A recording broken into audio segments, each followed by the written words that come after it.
All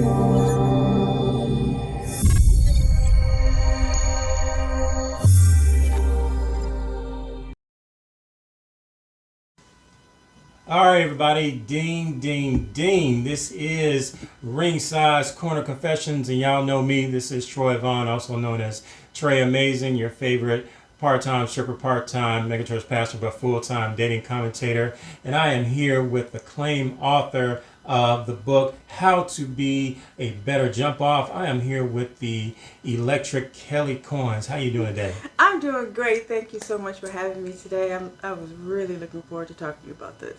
Look, when you and I spoke on the phone, like, yes, this interview has to happen. Thank you so much for gracing us, gracing this channel.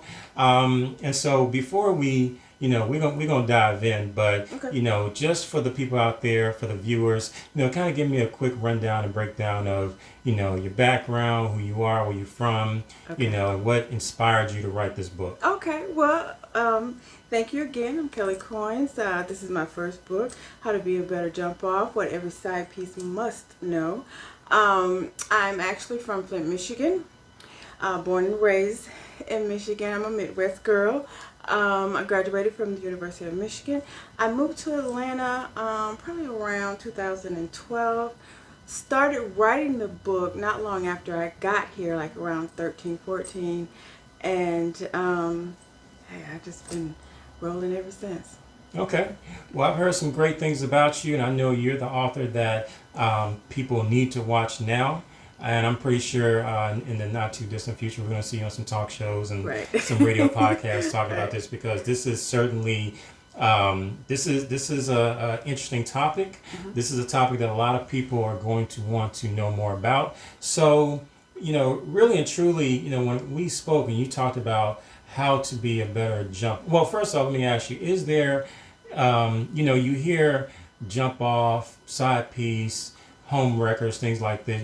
These words have certain connotations and certain stigmas. Is there a distinction, or pretty much just it's used interchangeably? It's all the same. They're you, because you have the mistress, you have the side piece, you have the side chick, you have the home wrecker, you have the woman in waiting. They're all doing the same thing. Okay. Mm-hmm. So for the people watching, again, the title is very captivating. What motivated you to sit down to just one day, like, you know what, I need to write a book. I need to write a manual. I need to write the Quran for mistresses. Exactly. What kind of inspired this? What happened on that day to kind of, influence you to sit down and just put pen to paper and say, look, I need to write some shit down? Right. Well, I was going through my day. I was getting ready for work one day, and I do what I always do. I go through, see what's going on in the world, CNN, MSNBC. I just go through the whole gamut, but I also go through a lot of gossip sites. Well, I read a story on a popular gossip site that had a woman who wrote an open letter to Gabrielle Union regarding Dwayne Wade. This is before they got married, and this woman had this open letter, and she just kind of spilled the beans of her and Dwayne's relationship. And after I read it, I just started laughing. I was like, wow, really? This is what we're doing now? Mm-hmm. And I left it alone. Okay? So I was like, oh, let me get ready for work. And so I was taking a shower, and I started thinking about it again, and something just said, write a book. And I was like, what? It's like, write a book. And then once I start reading and researching, basically there's nothing written about it. Mm-hmm. There's always been rules, but they have been unspoken. You know what I mean? And so, and everybody can like interpret the rules how they want, but nothing was really talked about it. But the life of a side piece, side chick, mistress, or whatever is long and varied. Mm-hmm. As I told in the book, it goes back to the biblical times. They always had concubines. During Roman history, there was always a side piece, always a mistress. So she's always been part of culture, but there has never been any rules on her behavior and how she should act. Okay. So, you have a lot of women out there who, I mean, women in droves, women in, legions of women, rushing the streets looking for a husband. I mean, that's, it's out there. It's part of the atmosphere. Women want that fairy tale, that husband, the 2.5 kids, the picket fence, the cocker spaniel, all that. So, we understand for a lot of women who are indoctrinated from a young age to want to grow up and get married. But what is the inspiration in your mind? What inspires a woman to say, to bypass being the wife and say, look, I want to be the side piece? Or what is the motivation and inspiration to say, I want to be not his girlfriend, his wife, I want to be the side piece? I don't think many women choose to be a side piece. I think many women want a husband of their own.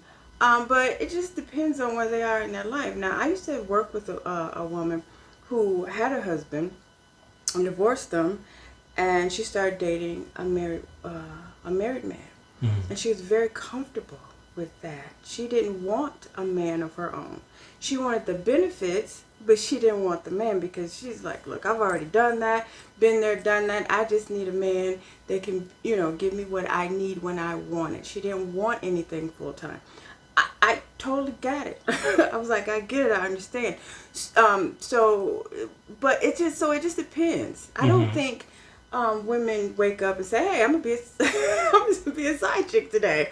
I think it kind of happens. Mm-hmm. A lot of times we meet men and they don't always tell us the truth about their status. What? Men are here lying? What? Yes. So they don't tell us their status. So when we start dating, and then you got feelings involved, and next thing you know, there's something I tell you. I'm married, I got a whole family. You're like, what? Really? Mm-hmm.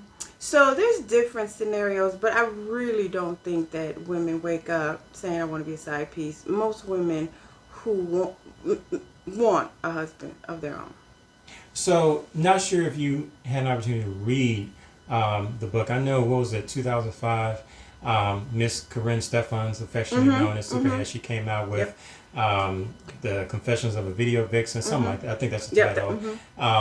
I didn't read it. I listened to some of it, and I know she talked at length about some of her sexual liaisons, many of which were with men who were married, who were out there in committed relationships, in committed marriages with children, and she's spilling the beans as far as I was with this one, this, that, and third.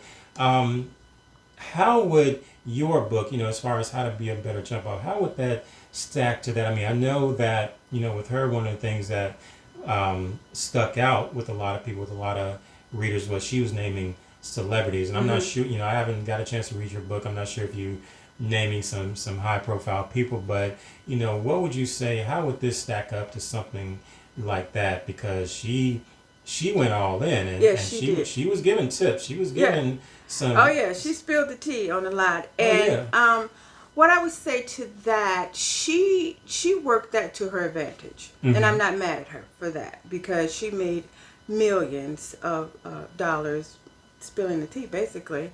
It was a gold mine. Oh, yeah, it was a gold mine. But when I talk about, in my book, is the total opposite. You have to keep your relationship with your committed man discreet. I mean, for a while she did keep it discreet, and then after a while she was like, look, I can profit off this, and that's exactly what she did.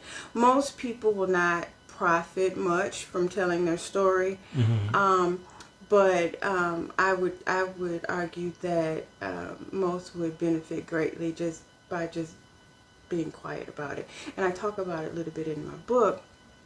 There's a story about, I won't tell the name, you have to get the book. Right. But there was a NBA owner who had a side chick, and he just said, look, I need you to keep this discreet.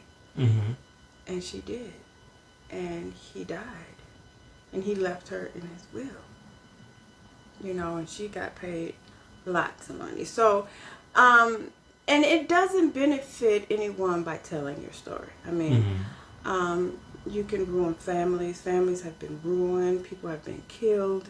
I mean, it's just not worth it.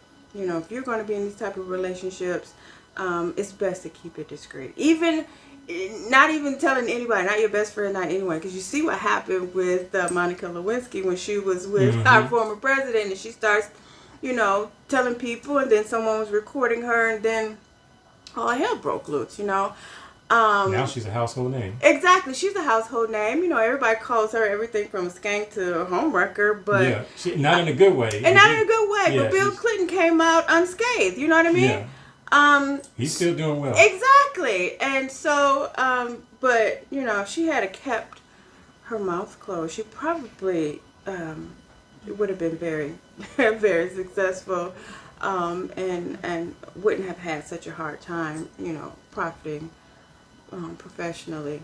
You know, really quickly, that kind of sparks another question that I wanted to ask. It made me think about something comedian Lonnie Love said. You know, she's one of the hosts of The Real. And I know a while ago she made a comment, you know, when people compare, you know, dating and marriage, modern dating and marriage to dating and marriage back in previous generations, back in our grandparents' generation. Yeah. She brought up the subject of, you know, mistresses and side pieces. And she said the difference between mistresses and side pieces of today compared to previous generations, she said today, well, the mistresses back then knew how to stay in their lane and knew how to keep their mouths shut. There you go. And she was saying, well, today in the modern era, we got mistresses who are getting on social media, who are, you know, blasting, sending out tweets, who really are, you know, basically she was like, these mistresses today don't know their lane. You know, would you agree with that kind of assessment? I certainly would.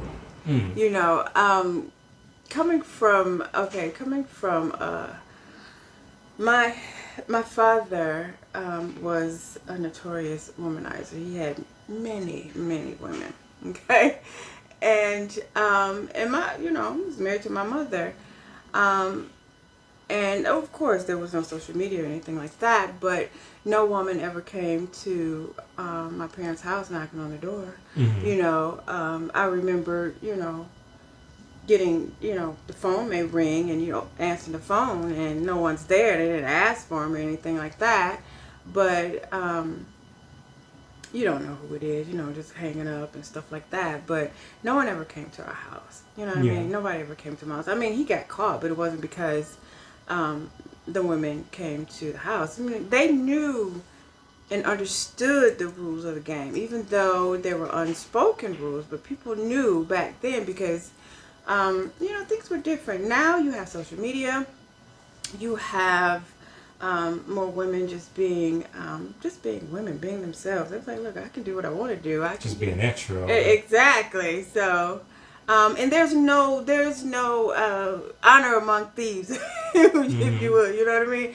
No one is faithful to the game anymore. I mean, because I think that, I mean, you're right. On any day, you can get on Instagram or TikTok or Twitter, and you'll see women proudly boasting about it all over. And I think probably maybe because it's gotten to the point where it's become mainstream and somewhat destigmatized. Like there is a certain level of pride that some women feel, not only about being a side, but being open about it, being like, you know, I don't have to hide from it. It's no longer taboo. Right, it's no longer taboo. Like, you know, people wear it on their t-shirt. Oh yeah, I mean, this is I call it a specialty relationship now. I mean, where it used to be taboo and, you know, people frowned upon it, but they still did it. But now it's like, hey, it's just another way of life. You know, and talking about Lonnie Love and being a comedian, I know D.L. Hughley, he made a comment one day that I thought was very funny. He was saying that, you know, in reference to so many women being so open and extra and outspoken about being side pieces, he was like, you know, he's from the era where family didn't know the husband had a side piece until the funeral. You know, and when he said that, I was like, yeah, that's you know, funny. I remember growing up, like, you always heard about these stories about, you know, going to granddad's funeral and like, who's that other woman crying over body? Who's those people that they look like me, but I've never seen them before? And you know, people of the older Exactly. generation, they're like, yeah, a funeral is where you're supposed to find out. You're not supposed to find out when No you're other living. time. No other Right, time. right. So I mean, I do agree that, you know, just hearing, you know, what older generations talk about compared to what you see today, there seems to be a different, different decorum and etiquette Yeah. as far as, you know what, how a lot of side pieces or side chicks move. So let me, you know, in Europe, from what you've seen and from, you know, other associations, what exactly makes a side chick so attractive to a married man? Like, obviously, you know, a man is going to be attracted to looks and Of course. body, but as far as getting into, you know, being a married man and possibly having children and otherwise stable home, what makes that type of relationship, a side chick relationship, so attractive? Very simple. Okay. The no, how can I put this nicely? Put it bluntly. Even if you can't put it nice, you be blunt. There's nothing better. The only thing that's better than pussy is new pussy. Yeah, Okay. that's what I'm talking about. Okay, so that, I mean, and that is it in a nutshell. You can have the most beautiful woman, the most well-mannered children. You can have the picket fence, the Benzes, the whatever, and there's always going to be a desire for new pussy. And New it doesn't pussy. matter what the wife is doing at home. She could be giving hella head. She can have the bomb pussy. It doesn't even matter. It doesn't matter. It's the allure of the new pussy that Right. that attracts men to this type of I'm like, relationship. because if you got a man, regardless if he's your boyfriend or whomever, I'm like, if he hits it enough time, new pussy turns into old pussy. Oh, that part. Yeah, like That part. there Exactly. ain't no such thing as just eternal new. I'm like, no, it's gonna turn to old pussy one day. Exactly, and it does, and then that's when they're out on the prowl. You know, I'm not gonna say all, but I believe that most men are like that. They're dogs. They're wolves. So, have you ever heard of a situation?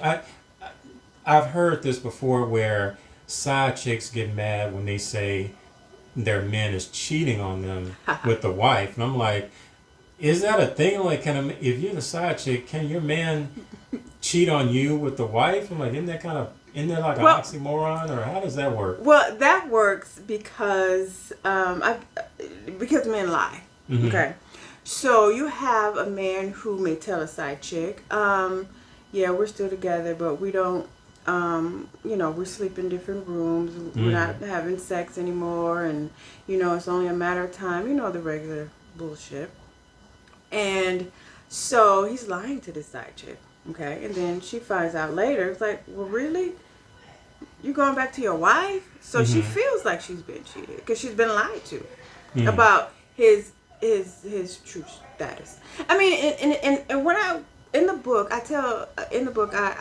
say you don't have to lie to side chicks. You don't have to lie. Period. You know what I mean?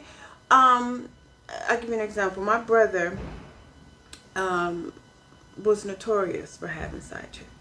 And one of the reasons why he was so successful, he never lied. He gave them a chance to choose. Gave them an option to cheat. Exactly. Didn't take a choice away from him. Exactly. He didn't lie. He was like, look, this is my status. This is what I'm doing. But we can do this. And I said, well, obviously they went for it. I said, but did they all go for it? He was like, some did, some didn't. And the ones that didn't, I didn't worry about. The ones that did, we did what we did.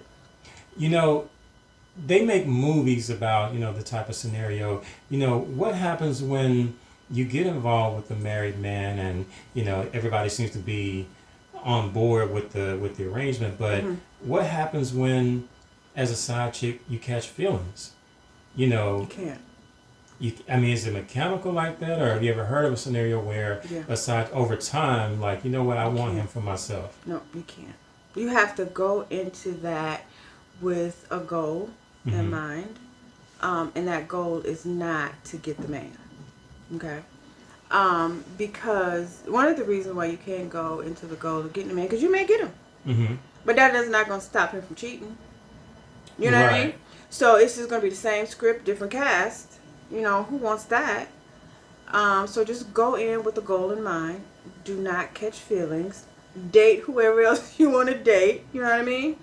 and just let it be what it is, you know. And what I talk about, what it is sex. Mm-hmm. I mean, pure and simple. I mean, it's sex. There's nothing else to the relationship besides sex.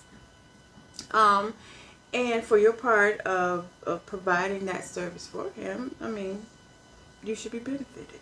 And I can't say, well, you should get this amount of money, you should get this, or you should get that. That's just something that, depending on your own situation, what you can negotiate for. You know, I've been in that situation where a guy was like, well, you know, I'm married, blah, blah, blah, blah, and we could do this, you know, and I set my own rules. Okay, well, you got to do this, this, this, and this. You know, and he had a chance to get up from the table, like, no, I can't, you know. I'm like, okay, well, I can't either. You know, and no one's making you to have, you know, to be in these types of relationships.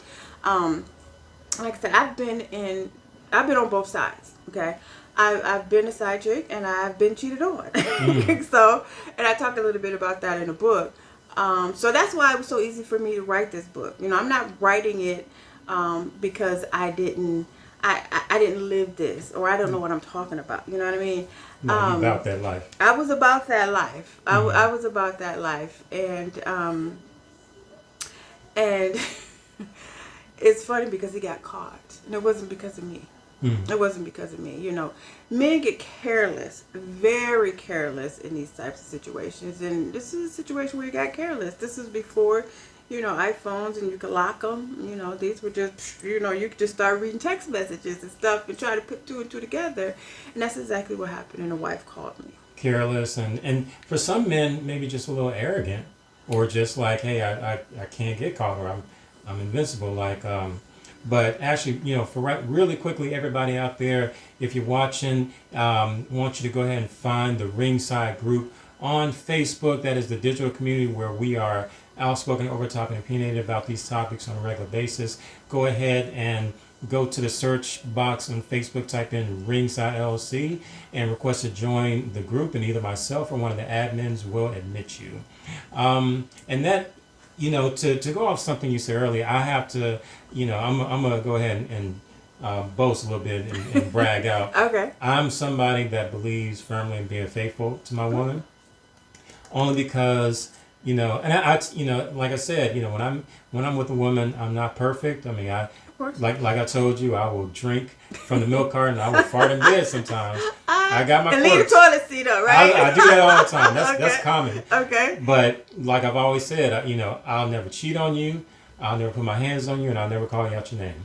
I'm a huge proponent of being faithful and being committed. One, because, you know, I know what it's like to be cheated on, and it's a jacked up feeling. I told myself I never want to make, you know, a woman feel this way. Exactly. It's a terrible feeling. It is.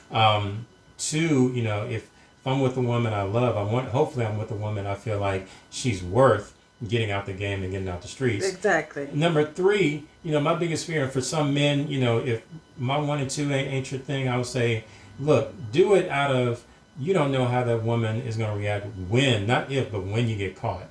Because I do feel like eventually if you do it long enough, you're going to get caught, brother. And yes. I'm afraid of the unknown. Some women, you know, not every woman is the same. Some women, when they find out their man cheating, they may be quiet, they may bottle up, and they just may cry.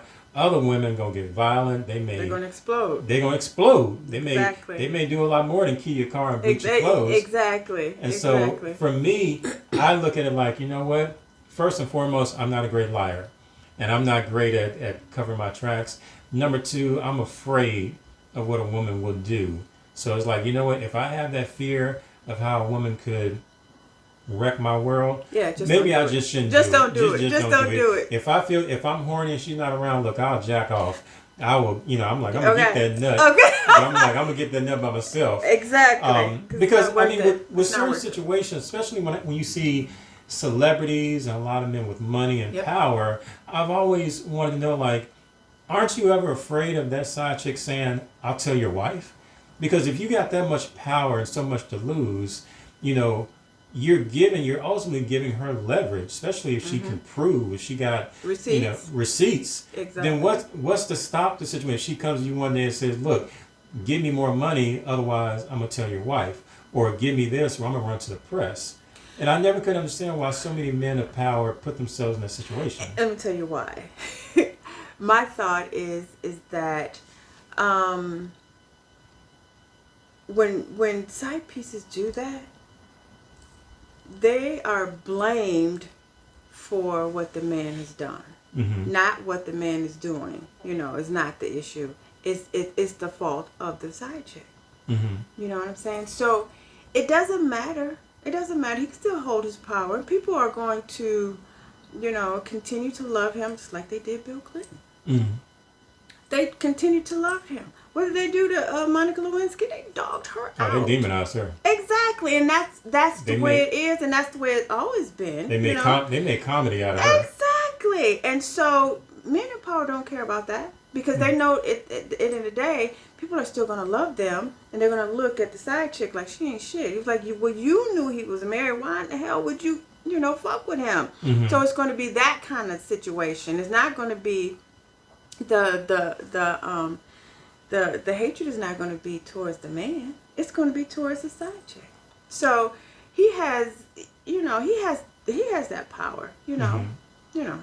So for the women out there who may aspire to be side chicks or side pieces, I hope not. Please don't. Right. Well, that's actually the direction I'm going. Like, what are some things you would tell them? Like, as far as, you know, even you may say not to do it, but even if you meet those women just determined to do it, are there some rules to the game? Yeah, I know you covered in your book, but are there, you know, for the subscribers out there and people watching this who may be on the fence or who may be thinking about dating a married man, what would be some things, some cons you would say, like, girl, you know, you may want to rethink this life because of A, B, and C, X, Y, and Z. What would be some things you would tell them, you would warn them and be on the lookout for? That's not gonna last. It's not gonna last. And there are situations where the men have left. Okay. And you might get him, but he's not gonna change. He's not gonna change for you. He didn't change for his wife. He's not gonna change for you. The con is, it's not worth it. It is really not worth it. Even though you may be getting benefits, it's really not worth it if you're not getting any but hard dick. You know what I mean? Hard dick and bubble gum. If that's all you get, just don't do it. Don't do it. You got to get something else more out of that to even consider that kind of thing. And then, you know, even if you are getting money or you're getting benefits or you're getting some of the things that you think you feel like you want or deserve in life, get it and get out. Okay. Don't put your feelings into it and keep your mouth shut. Last question, and then, you know, after this question, then I want you to, you know, talk briefly about your book and where people can find it.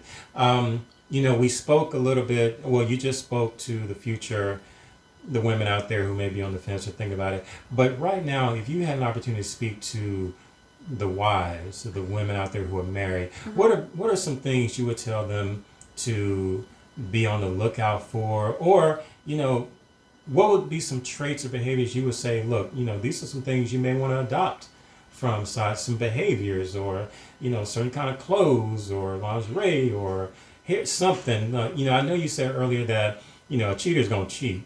But do you think, to the wives out there watching right now, are there any lessons or, you know, teachables that they can learn from a side piece? I don't think so. You know, and the reason why I say that is we as women, we don't have control over our dicks. We don't. We try really hard to control your dick, but we can't. We can't. We just cannot. I mean, if we could, then yeah, this would be a non-issue. But we cannot, and we can't control it. If he's gonna cheat, he's gonna cheat. He's going to cheat, and like I said, you can have the bomb head, the best, wettest pussy out there.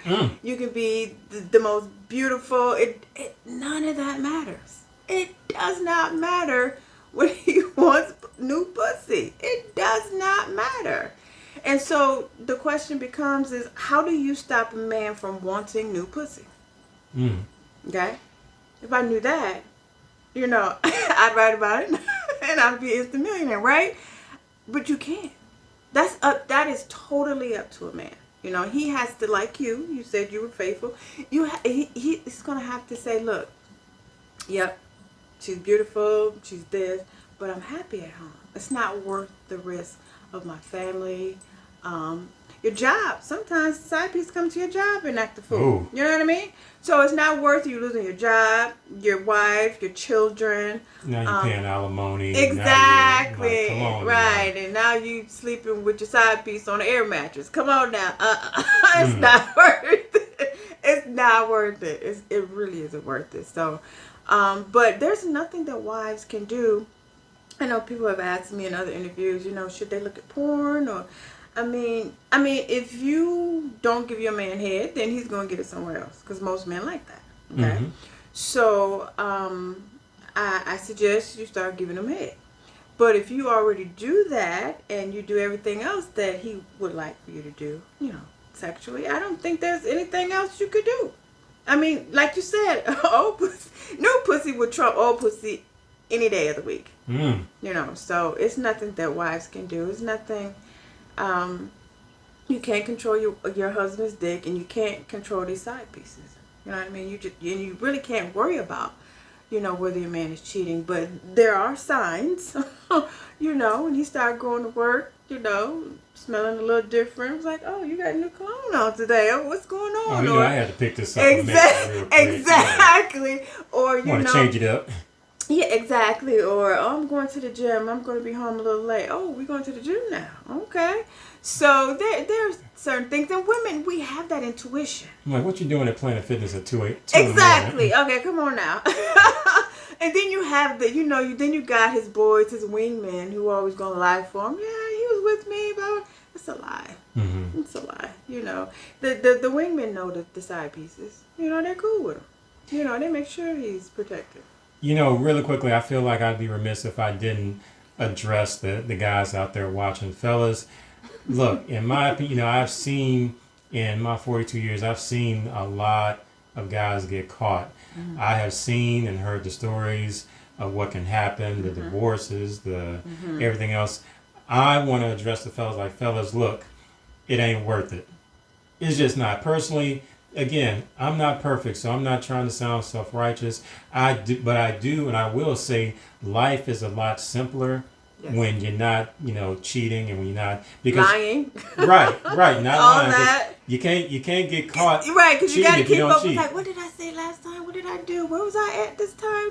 Right. It's too much. You're gonna get. It's not, to me. It's not a question of if. It's a question of when. You're gonna get caught eventually. Exactly. And I do feel like with some, some people, they do it once to get away with it. Mm-hmm. Eventually, their arrogance, like, well, if I did it once, I can do it again. Yes. And to me, it's just a matter of time. And like you said earlier, you're gonna get careless. Either something, you're gonna leave your phone open, or it's gonna be on social media or something, because it does happen. And to me, at the end of the day, look, I would much rather, if my girl's unavailable, or if I'm starting to look too long, I'm like, look, I just jack off.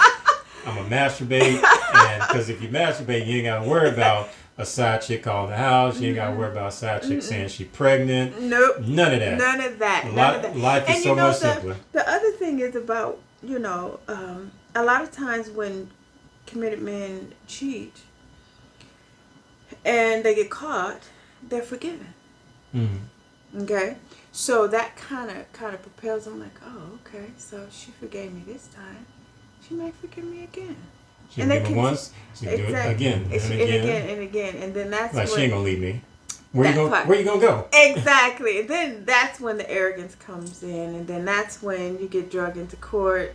Not taking half, but we're taking all. We're taking the kids. We're taking everything, and then you're sitting there looking stupid, like, fuck. I'm like, because some fellas, I mean, especially when I read these stories and see the tabloids, I'm looking at it. Look, I'm not in your shoes. I don't care if you Dwayne Wade or Kevin Hart or Derek Jackson, whatever. But I look at things sometimes like, if I had an opportunity to speak to these guys, I would really, my number one question would be, was the pussy worth it? Or why? Why? I mean, but I'm like, okay. Why would you risk it all? Risk it all. And I'm like, was it? But anyway, I'm going to get off my soapbox. That's that power that we have, too. So that's another conversation. But that's a part two. That's part two. But right now, I want you to take the opportunity. You got your book with you. Yes. I want you to kind of, plug it, for the people out there. Well, really quickly, tell us, where can people find the book? Give us the full title again. Okay, the full title is How to Be a Better Jump Off, What Every Side Piece Must Know. And you can get it from Amazon. It's on Amazon and it's also on Kindle. Nice. So everybody out there, and don't worry, like I said, I'm going to make things easy. I will post a link in the description along with her social media for the people out there that want to find you for whatever reason, hopefully professional, but we can't stop that. Oh my God! For the people that want to find and reach out, how can they find you? How can they reach out? I'm Kelli Koins on IG and Facebook. Okay. Mm-hmm. Very nice. Well, Miss Kelli. Well, actually, Kelli Koins, but it's the Koin Kollector on IG and just Kelli Koins on Facebook. The Koin Kollector. The Koin Kollector. THA. Koin Kollector. Okay. Well, Koin Kollector, it has been a pleasure. This has been very educational. I hope the people out there who watch, and make sure people, you subscribe. Yes. Subscribe, and again, subscribe. Maybe drop some comments. Yes. Hit that bell. Like this video, get the notifications. Yes. But I hope people pay attention, take notes, and just understand. Like, look, you may think that it's all good and it's popularized and it's not taboo, but this ain't the life for you, fellas. No matter where I go, I'm always preach: be faithful. Be faithful. Be faithful. I mean, and if you want a nut, go jack off. It's a lot cheaper. But I have something for the guys, just in case they don't want to jack off, and they want to get involved with these relationships. My next book is called Rules for Keeping a Side Piece. All right, Rules for Keeping a Side Piece. And on that note, everybody, this has been Ringside Corner Confessions. Thank you so much. Again, make sure you drop a comment, and make sure you definitely, most certainly, subscribe. Thank you again, and we will see y'all next time.